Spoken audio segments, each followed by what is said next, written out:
All right, let's go. Let's do this. Get the dust off us. Thing. We got some good whiskeys to get to. Fuck yeah, we do. And this is one of them. 83.4 proof. Michter's American Whiskey, US 1. The only bottle in the original lineup that we have yet to review. Need to get to it? And we're going to do that on this episode of Savor the Burn right now.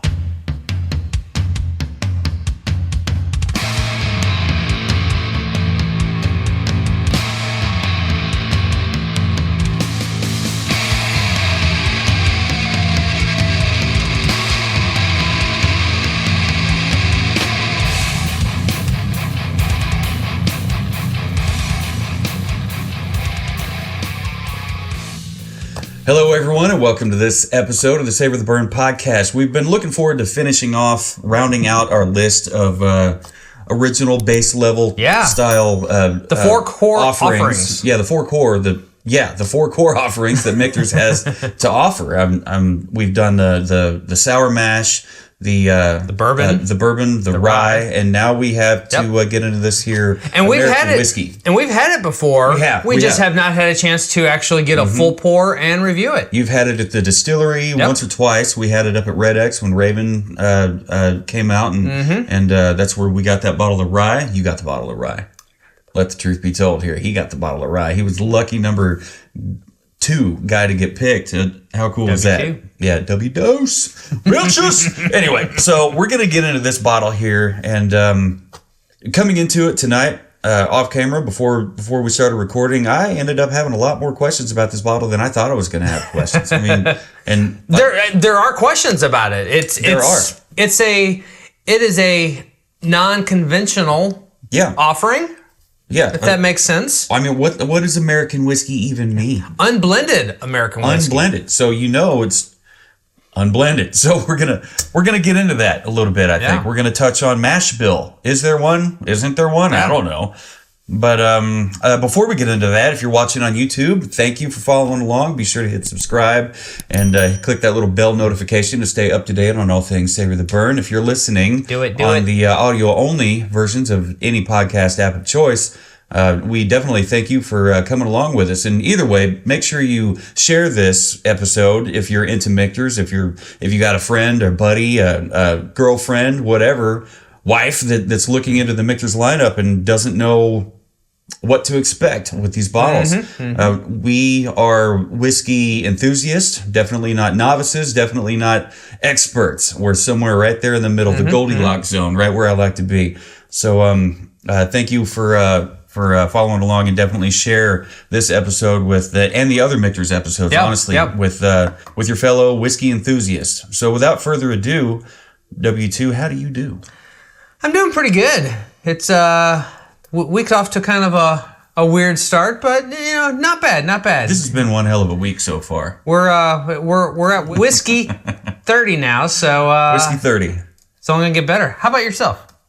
It's been a hell of a week. A buddy of mine at work, my backup painter, he decided to not tell me, but his girlfriend, pregnant 9 months, decided that, or they decided, the doctors decided that if she hasn't given birth by a certain time, they're going to induce her. Oh. Well, that happened this morning, and I have yet to hear whether or not child number 10 from Mr. Kenjay has popped out yet. I'm sorry. You said child number 10. Number 10. Yeah. That's a soccer team. That's. I'm just saying that's the whole fucking team. That's the whole dang team, and he's 43, 42, something like that. So somebody's been busy. He knows how they happen, and he's got like a 20. Like my son, is 23 now. So it's the water. He's something in the water. We asked him 2 children ago, like, hey, what are you thinking? Like, you couldn't pull out of a driveway, dude. What are you doing, man? You're not supposed to let them outnumber you. But mutiny. Like they're gonna revolt. They're gonna plan against you. But you ever seen that movie or read the book Gulliver's Travels? I have not. Is it like this? All the little people that tie him down and. A recent remake or a recent redo of that? Was that Jack Black? Maybe. I think I've seen him on a beach, like teeny people tying him down. It's like, hey, what the heck? Anyway, enough about that noise. Thank you for following along. Like, subscribe, share, all things. Check out savortheburn.com. Michters. We're getting into it. It's getting into us. Dude, as I've said before on here, and we've talked about on air, off air, Michter's has been a favorite of mine for a long time now. When I think back to some of the very first bourbons I started getting into, Michter's is right there, head of the class.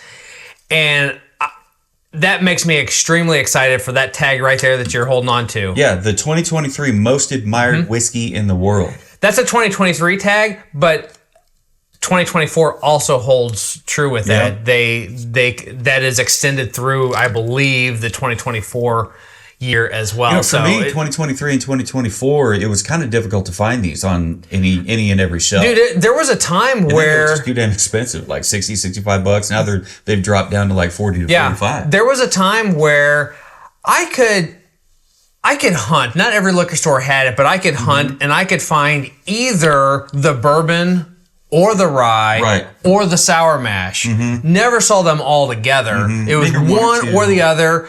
So that led me to believe, well, maybe Michter's is more seasonal. You know, is it that time of year that the ryes are out? Is it that time of year? So anyway, they have stepped up their production over the last several years. And so they have become readily available. But I think it's also that the whiskey world has finally started to catch on what Michter's is doing and has been doing since 1753. They are the oldest registered distillery. If you look at the dates on a lot of the other distilleries, there's some 1756, 1758, 1760, 1780, 1900s, blah, blah, blah. I have yet to see anyone that has a 1753.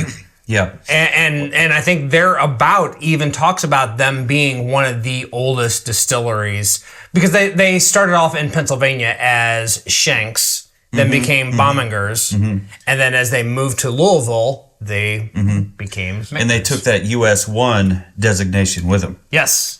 Well, anyway, so we were talking about this before the show. We have had it several times, but we have never had it in one of these Glencairn glasses. And when you go to these tastings, I mean, they'll give you don't even have them here, but it's like a really small kind of rocks glass, or it is a rocks glass, cocktail glass. They'll do like, an ounce pour, ounce and a half, whatever, or it'll be in those little thimble at Michter's communion cups. If you go to Michter's, you do their tour and you do the tasting.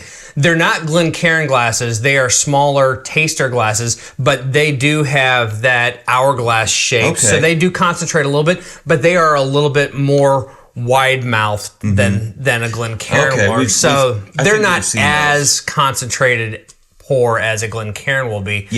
But they're definitely better than a communion cup. If they have a bulb and like a tiny little bit of a flute to help concentrate the smell, the scent on the nose, then that's where I need it to be, honestly. How about I talk? You get that bad boy cracked open and poured.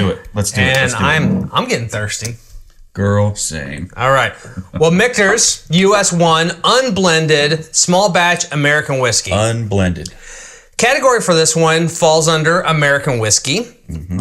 It is distilled and made in Kentucky, Louisville to be exact. Pause for bottle open pop noise. Very nice. Michter's is the distiller. There is no age statement on this one, but I mean, just look at that color. I mean it's great color. It's 2-3 years. This definitely comes in at one of the lower end of pours that we have had. This comes in at 83.4 proof. So it says here, whiskey from one of America's oldest distilleries. Hailing from Louisville, Kentucky, Michter's is one of the oldest distilleries in the States. The master distiller, Willie Pratt, has been in and around the whiskey industry for over 40 years. He is lovingly referred to as Dr. No, as he will never allow any casks to be released or bottled until they are just right. Got to be just right. I don't believe Willie Pratt is actually the current master distiller. Matured in bourbon-soaked American white oak barrels, this unblended American whiskey is a great homage to Michter's long legacy. This expression has not appeared on shelves for 3 years. I'm not sure as of when, right. And is making a great comeback because it has been on shelves for a while now. It has. The flavor profile is fruity and sweet. It combines a distinct vanilla undertone with bursts of fresh fruit throughout. The sweetness of the wood really come through with this vanilla developing into caramel and red apples. For those who enjoy their whiskey thick and with fruitiness, this is the dram for you. Thick? Fruitiness. The current master distiller, his name is Dan McKee. That's. I knew it was Dan, but I was blanking on the last name. Dan McKee. Well, I was smelling a lot of caramel, probably corn. Caramel and apple. Caramel apples. Caramel apple. Okay, all right. With just a little hint of vanilla, maybe a little bit of cinnamon even. That's very nice. And they're fairly strong. Yeah. For an 83.4 proof, like, come on. Like, how much of what are we going to smell on this? But maybe a little bit of apricot. You're finding apricot on here? A little bit. Do you guys pronounce it apricot or apricot? I've always pronounced it apricot. Or apricot. I don't know. Well, all right, caramel apple, vanilla, cinnamon, and you said maybe apricot? Mm-hmm. All right. I would say Let's try to get one more. Just a little bit of oak in there. Yeah. It's not a lot of oak. Nope. There's something else in there, man. It's indicative of what Michter's brings to the table. Because maybe rye, maybe a little bit of rye, like no. There's definitely corn in there too. Just a little bit of yeah. So like kind of a candy corn. Usually we wait till the second nose before we pick up on whatever's in the mash bill. Mm-hmm. This one here, like my first thought was corn, and there's now some barley I'm thinking in there too. It reminds me of the Michter's rye because I've had a lot of that rye lately. So maybe there's a little bit of malted rye. Dude, I've been loving a hot toddy with that single barrel rye. Good, and they look beautiful. So, all right, so I think that's enough for the nose. Let's get it on the palate. Cheers, everyone.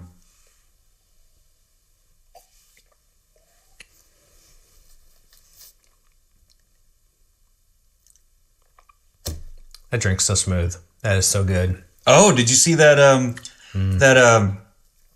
Apparently that's a big no in the whiskey tasting community. What is? Not supposed to call whiskey smooth. Oh well. I tweeted it. If you go to Twitter X, at Savor the Burn, you'll see it. Why is that? I didn't read it. Oh. I saw it and I'm like, well, I'll share it to the community. Okay. And, that's I'll go back creamy. and I'll read it. How's that? Creamy. You know what? My pinky's up. So you say creamy, and my mind went straight creme brulee. Yeah, so, I can see that. A vanilla custardy, because that vanilla developed and went fucking buck wild on the palate. That hint of cinnamon I was getting has turned into full clove and nutmeg. Maybe a little bit of buttery crust from Grandma's apple pie. How about that? I don't have so much room here. Apple. Would you like to hear the tasting notes I've got here? We're not there at the at the finish yet. On finish, I'd say it's like brown sugar sweet. He's ignoring me. It is brown sugar sweet. Absolutely. On the finish. Yep. It's actually more bourbony than I expected it to be. Like, I did not expect it to be. There's a kind of a medium linger to it. Yeah, medium. I would say length. It's not hot by any means. No. But there is an underlying warmth to it. You've got a Kentucky scarf around your neck. You're good. Yeah, but it's not just brown sugar sweet. I mean, some of that vanilla carries through all the way through. Are you ready for this? There is something, man. Are you ready? Yep. You're gonna go dope, dude. It's there. All right. Tell me, what do they say? All right. on palate. So color. No. I'm sorry. Color, color. Deep amber. Deep amber. I agree with that. Yeah. Look at that. Yeah. On nose, brown sugar and thick caramel with red apples and grapes. Grapes. That's not the aha moment. Wait for this though. On palate, rich vanilla with a slight spiciness to it, more apples and bursts of banana. Banana.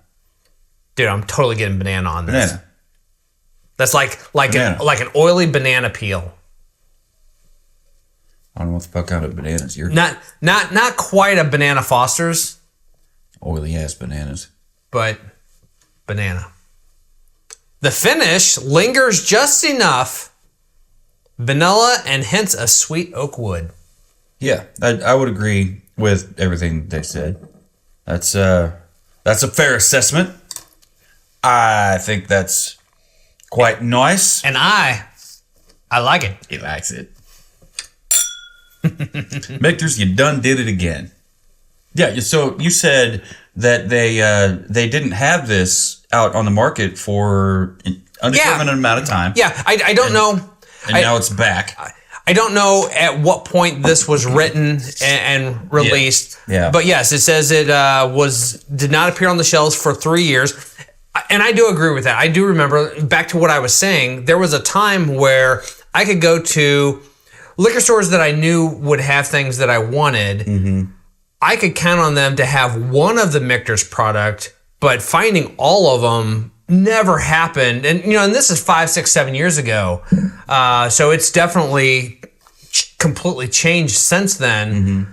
But this particular one is one of the ones that was a rarity to find on the shelves. Mm. So it's, if you know where to go, you can find all 4 of them on the shelf. Huh. Most places divide everything up, so you've got rye in one corner and bourbons in one corner and then everything else somewhere else. Yeah. So a lot of times you have to kind of walk around in order to find all of them. But I typically find at least 3 of the 4, if not all 4 of them, when I'm out looking for them. So it's nice to see that they are the demand and the interest are they're aligning. Mm-hmm, and you can find them on the shelves. So, and maybe the reason that they pulled it off the shelves for so long is because it just wasn't right. Could be, and it had to be. Yep. I do have a question here, and maybe you can help out with since you've been there a couple times now. I think you can kind of shine a light on what they're talking about, signature filtration. In the second sentence on the back here, it says, in the Michter's tradition, hailing from one of America's first distillers, this whiskey is made from highest quality American grains and matured to the peak of perfection in bourbon-soaked white oak barrels. I would like to know more about the bourbon-soaked part of it. It is then further mellowed by our signature filtration. What in the hell does that mean? It is a signature filtration system, so there is not a lot of details that the public has. Oh, okay. Because it's proprietary. Okay. Huh. But I do know that it's more than just a bed of charcoal. Yes, and I do know that they have custom tailored their filtering system per product. So the filtering system for this is not necessarily the same filtering system that they use for their bourbon or their rye. Or their sour mash. They're doing their filtration system for what's best for the product. That's kind of cool. Absolutely. You're not telling me what it is. I get it. It's like the biggest craft distillery out there. Yeah. I think that's pretty cool. One of the things that I remember from this last tour that I did that kind of stuck with me is they talked a lot about grains. And Michter's has been working for many years now to get to the point where they are more of that grain to glass type distiller. They have their own farm, so they are sourcing a lot of their own grains. I don't think they're sourcing all of their own yet, but one of the things that they talked about on the tour was how picky they are about the grains that they do source, and they pay attention to where those grains are coming from. And they cited the example of, let's say they get a truck from many states away that has been trucked in there. Well, that grain has been sitting in that truck for all those miles. There's a lot of road smells and tastes and whatnot that come with that. Yeah. They actually analyze the grains when they arrive, and if they don't meet their quality levels there, meaning, you know, it doesn't smell right, it doesn't taste right, you know, and they talked about, you know, getting a whole handful of grain and getting your nose down in there. If they can smell the diesel from the truck, if they can smell the asphalt from the highway, they decline and they do not accept that truck, and that truck has to just take it right back to where it came from. Yeah. And then they sell it to bread makers, and then we eat it. Yeah, I mean, so but back to, you know, every step of the way, they are about quality over quantity, and that was just one of those examples that kind of stuck with me as just like, you know, that's pretty intense, because how many other distilleries would be like, cool, our grain's here, and not think twice about it and immediately get to work on there.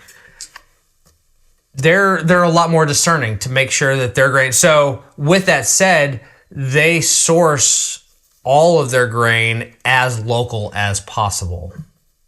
And like I said, they've been working for a while to build up their own farm to actually do more of that grain to glass type process. Which is always good. Which is always, Wilderness Trail does that. Frey Ranch does Frey that. Ranch, yep. I think Frey Ranch is where we first heard about it. Yeah. Rogue Spirits does it. Heaven Hill does it to an extent. Right. Yeah, with their grain to glass program. I'm wondering if that's if it started off as an idea and then a passion project, and now it's just like it's galvanized whiskey tasters, whiskey lovers. And when you have a Heaven Hill product, and then you go and try their grain to glass version of it, it just blows the doors off of it. You're like, holy smokes, this is amazing. So now that you've sat with it for a little bit, pour yourself and it can just be just a little bit more, but get yourself another pour of that and get that on the palate. Second pour has changed for me, for the better. Yeah? Yeah, I would believe it. I mean, yeah. Look at those legs, dude. Bourbon-soaked barrels. Not only is it new American oak, but they've already been soaked in bourbon. I'd like to know more about that. Yeah. I would also like to know more about, because I was not able to find anything. This is unblended American whiskey. This, Michter's is very adamant about, they do only two things. They do small batch, which is 22 barrels. Which I love that it's defined. Yep. Or they do single barrel. Their rye, their core offering rye, is always single barrel. Always. This American whiskey, unblended American whiskey, is small batch, but yet it is unblended. So I'm curious. I'm curious as to how is that defined? Because if it's small batch, they're taking their 22 barrels. Yeah. They're dumping them. Yeah. That's not a blend. That's not a blend. That's not a blend. That is a batch. That's a batch. Yeah. So I get that piece of that.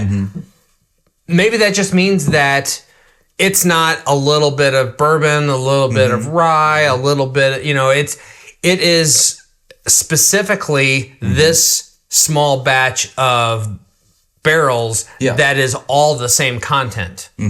That's how I'm reading it.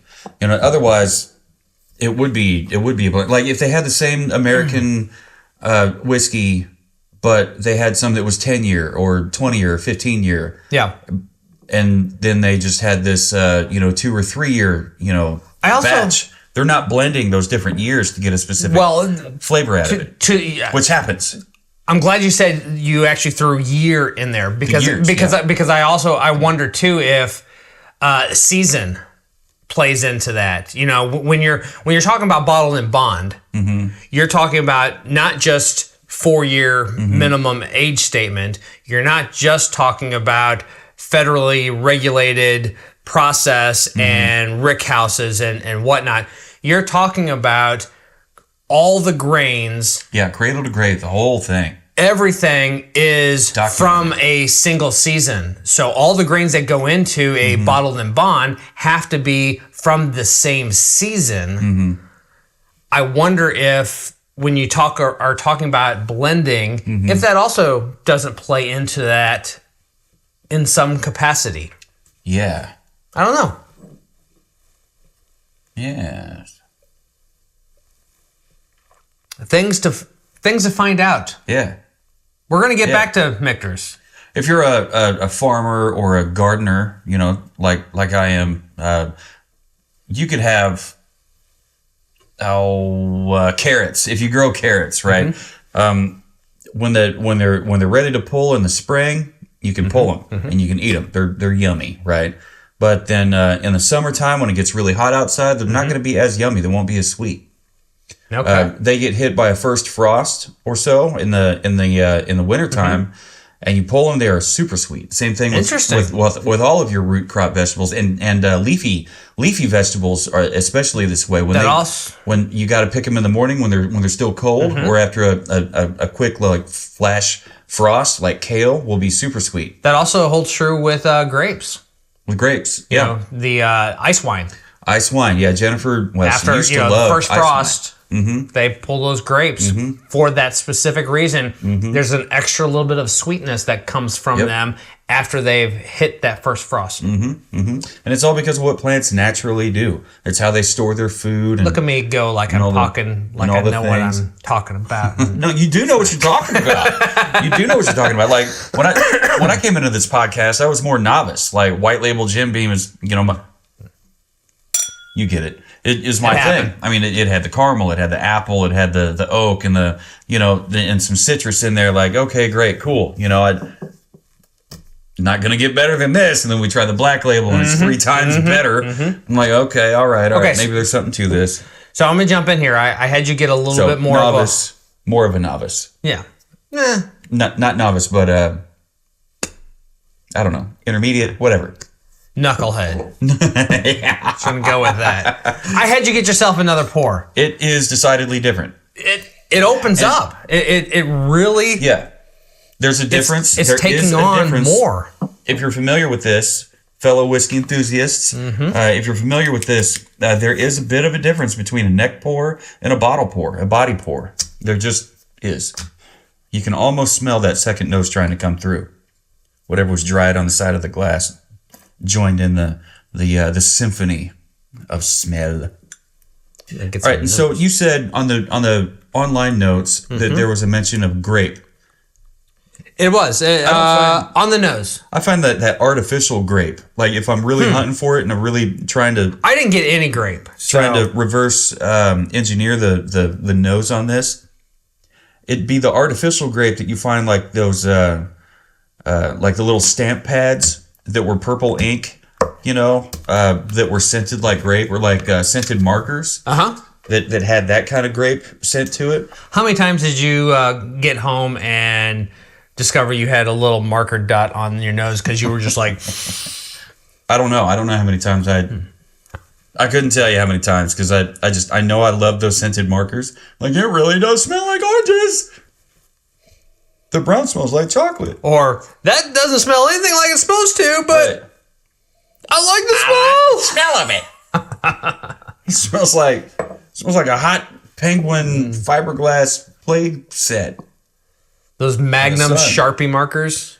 They weren't Sharpie brands, but the big Magnum. Tip, big old fat bastards. Yep. Yeah. That was pretty wild. They had one of the drips of the whiskey go down the inside of the glass on there, but the reflection on the whiskey pool made it look like it was going up. I was like, oh. There's no hallucinogens in this whiskey. Given any numbers yet? Oh, yeah. I got my numbers all figured out by golly. Outstanding. What'd you give this on the nose? On the nose, I gave it a 4. It's an easy 4. I was wowed. I wasn't expecting it to be this sweet, this almost bourbon-esque. Usually American whiskey or just straight whiskey is just like, you don't get this. Yeah. How about you? Usually within just a straight grain whiskey or an American whiskey, it's kind of a little hint of gasoline. On a lot of them. A lot of them, yeah. This definitely gets a 4, and then maybe a quarter point more. I give it 4 1/4. Yeah. I thought about giving it the 4.25, but I'm like, nah. I'll give it a 4.25 on the palate, because for me, everything that we had on the nose, it matured. It grew up. It became an adult right before our very eyes, right there on the palate, and so I gave it a 4.25. Very nice. I stepped mine up as well to a 4.5. I see how this is going to go. I dropped it back down to a 4 on the finish. Back down to a 4. Okay. Well, I came down to a 4 1/4. Okay. And we didn't talk, I don't think, at all about bottle presentation on this episode. We did not. I've talked about it on all the other, the other core 3. I gave it a 4 1/4. You gave it a 4. Okay. On the bottle presentation. On the rye. Okay. So I'm interested to see if your score has changed, because mine has dropped to 4. Well, I kept it right at 4. You kept it at 4? Yeah. Okay. I love this bottle. I mean, it's just a great, iconic bottle. When I'm scanning the shelves looking for a Michter's, I can look for the shape of the bottle and that iconic logo right there rough in front. edge, torn edge, kind of that oval label on the front. With the pot still right in the middle. It's very recognizable. And they've all got this neck wrap. Yep. And they've all got the band up there on the top. The US 1 with the stars on it. Natural cork, hardwood topper on there. I don't know if we mentioned that or not. But we did not. Not on this go round. Anything interesting going on with the punt down here? It's got a great punt. It's an innie. What did your final score come out to? 8.5. 8.5. Mine was a little bit lower at 8.125, 8 1/8. That's not bad. That's not bad at all. No. It's over 8. And I could have. We are within a bit. We're within a bit. I could have scored this higher, honestly. But I mean, I would think that this bottle would be a great gift for anyone that's looking to get into whiskey, or maybe they think bourbon is too sweet. And they don't like rye. If they don't like rye, give them the Michter's rye and tell them this is the rye that usually change. I don't like rye people's minds, but then maybe give them this bottle. It has been a minute since I've had a bottle around the house, so it's definitely been a minute of this. Okay. So it's definitely been a minute since I've done cocktails with this. But in the past, the last time I had a bottle of the American whiskey, I loved this for a whiskey sour. Okay. So I was thinking about that. It's lower proof than what we've become accustomed to. 83.4. So I'm really curious to just half a whisker over tavern revisit it in a whiskey sour at some point. A whiskey sour, an old fashioned, of course. You could do. Really, you could do any number of things. Have you seen High Proof Preacher's? Like he's doing a different type of old fashioned every Monday. I've seen some of them. I haven't been. Some of them. I haven't seen them regularly for the entirety of 2025. But if you don't know who High Proof Preacher is, go check him out on Instagram. You'll just look at it. His photography second to none. Oh, absolutely. He's great mixologist. He's a great storyteller. Yep. He's very personable. Is a wealth of knowledge in a lot of different areas. Great content. Absolutely. So yeah, first and foremost, like oatmeal, maybe. Yep. Wild. Nice. Yeah. So first and foremost, this is a great neat pour. I would first suggest to anybody to have this neat. If you have to have it over ice, try it neat first, and then add your ice, or add your water. You know, you can add a few drops of water with a pipette. I mean, seriously, at 83.4, it's not going to be hot. A Friday night, this bottle could very easily disappear. I'm just saying. Yeah. I'm just saying. Yeah. Between 2 or 3 friends. I'm just referring to myself. This bottle would easily disappear. And MSRP right around, what was it, 45 bucks? Yeah. Something like that. Yep. It's not going to break if you find it on special, on sale, I've seen it for 38. 38 bucks. Yeah. When we did that tasting at Red X, I think all 4 of the core offerings were 38 bucks. Nice. So just keep an eye out for it. Yep. Keep that hunt muscle flexed. Definitely under 50. So do you have any final thoughts on this bad boy? I haven't said it in a while, so I'm going to say it. I like it. Well, if you like it, I like it too. So one more again, thank you, Michters, for another great product. We really look forward to anything else that you have to offer, because it seems like you hit the ball out of the park every single time. Yep. Every time that we've had any of your products. So there you go. So I guess no matter who you are and where you're drinking and what you're drinking and who you're drinking it with, never forget, keep on burning.